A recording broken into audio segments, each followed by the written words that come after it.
against interfering in the Israel-Iran conflict, which they said any American intervention in the conflict would prompt the group to target the U.S. interests across the region.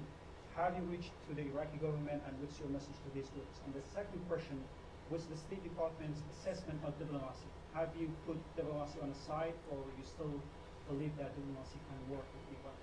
Well, again, I'm not going to comment on the nature of how the White House or the President or the DOD will respond to certain remarks or demands made by someone. So you'll have to ask the DOD regarding their reaction in that regard.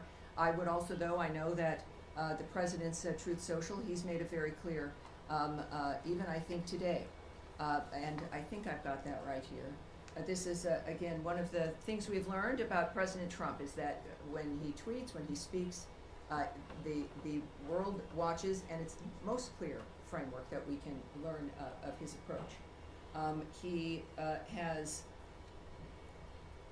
I don't know if I can get to the exact one, but he has made it very clear that, oh yes, here we go.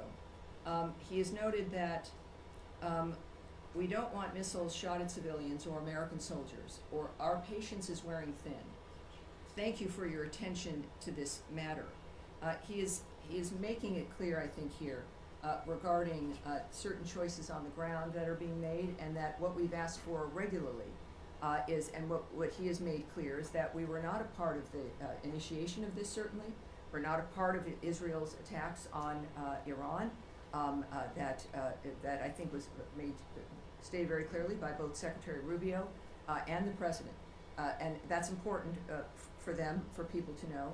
And in this case, of course, the President has made it clear that if Americans are hurt, or in this case, a missile shot at civilians or American soldiers, that there would be a repercussion. I think that would not be surprising.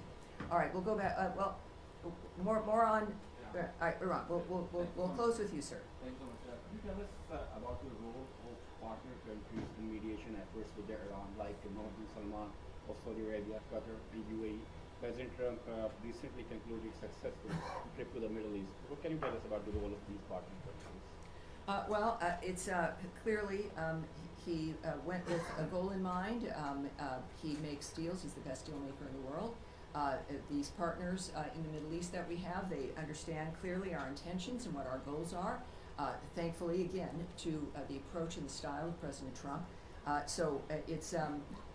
think that when it comes to, again, the best person who can explain his feelings and thoughts about what's accomplished on any issue is the President himself.